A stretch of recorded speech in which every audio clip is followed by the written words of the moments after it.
നെന്മാറ ഒലിപ്പാറ റോഡിന്റെ തകർച്ച. റോഡിന്റെ പണിക്കായി എത്തിച്ച യന്ത്രങ്ങൾ കടത്താനുള്ള കരാറുകാരന്റെ നീക്കം ആക്ഷൻ കമ്മിറ്റി തടഞ്ഞു.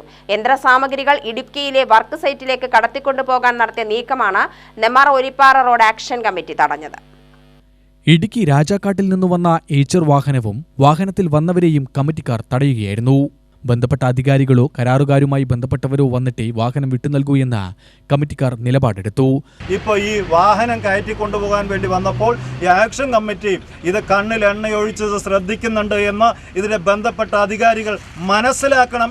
ഏത് സമയത്തും ഈ റോഡ് ഉപയോഗിക്കുന്നവരും റോഡിൻ്റെ മെച്ചപ്പെട്ട സേവനം റോഡിലൂടെ കിട്ടണമെന്ന് ആഗ്രഹിക്കുന്നുള്ളവരും ഈ നാട്ടിലെ ജനങ്ങളുണ്ട്. അവരെ മറന്നുകൊണ്ട് ഇതിൻ്റെ ബന്ധപ്പെട്ട ഉദ്യോഗസ്ഥർ, കരാറുകാർ, ബന്ധപ്പെട്ട ജനപ്രതിനിധികളൊക്കെ ഒന്ന് ഉണർന്ന് പ്രവർത്തിക്കണം. അതല്ല, ഇതിലെന്തെങ്കിലും മുതലെടുപ്പിന് ആരെങ്കിലും ശ്രമിക്കുന്നുണ്ടെങ്കിൽ ഒരു തർക്കവുമില്ല, അവരെയൊക്കെ റോഡിൽ വലിച്ചിട്ട് കയറാനും ഈ ആക്ഷൻ കമ്മിറ്റി തയ്യാറാകും. അത് വരുന്ന നാളുകളിൽ അറിയും എന്നുകൂടി സൂചിപ്പിക്കുന്നു. 94 ദിവസം നവംബർ 1 ഈ റോഡിൻ്റെ പണി പൂർത്തീകരിച്ച് ജനങ്ങൾക്ക് ഗതാഗത യോഗ്യമാക്കണം എന്ന ഒരു ആവശ്യവുമായി മുന്നോട്ട് പോകുന്നുണ്ട്. അതിനനുസരിച്ച് ഇവിടെ ബന്ധപ്പെട്ട അധികാരികൾ, ഈ സാങ്കേതിക തടസ്സം പറയുന്ന ഉദ്യോഗസ്ഥർ, സാങ്കേതിക തടസ്സം പറയുന്ന കരാറുകാരൊക്കെ ഒരു തർക്കവുമില്ല.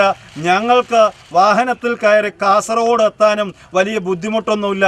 ഞങ്ങൾക്ക് കേസുകളോ അല്ലെ പ്രതിസന്ധികളോ ഉണ്ടാക്കിയാണ് മുന്നോട്ട് പോകുന്നതെങ്കിൽ അതിനെ നേരിടുന്നതിനും ഇവിടുത്തെ ആക്ഷൻ കമ്മിറ്റി തയ്യാറാകും എന്ന് വിനയപുരസരം ബന്ധപ്പെട്ട അധികാരികളോടും ഉദ്യോഗസ്ഥരോടും കരാറുകാരോടും സൂചിപ്പിക്കാൻ ആഗ്രഹിക്കുകയാണ്. തുടർന്ന് നെന്മാറ സിഐയുടെ നേതൃത്വത്തിൽ ഉദ്യോഗസ്ഥരുമായും കരാറുകാരുമായും ഫോണിലൂടെ നടന്ന ചർച്ചയിൽ റോഡ് നിർമ്മാണത്തിനായി കൊണ്ടുവന്ന വാഹനങ്ങൾ ഇവിടുത്തെ പണി പൂർത്തീകരിക്കാതെ കൊണ്ടുപോകരുതെന്ന നിർദ്ദേശം നൽകി. Action committee chairman K Raghukumar, general convener S M Shajahan, S Ummer, K Shyamsundar, Rajendran തുടങ്ങിയവർ നേതൃത്വം നൽകി. UTV news, Palakkad.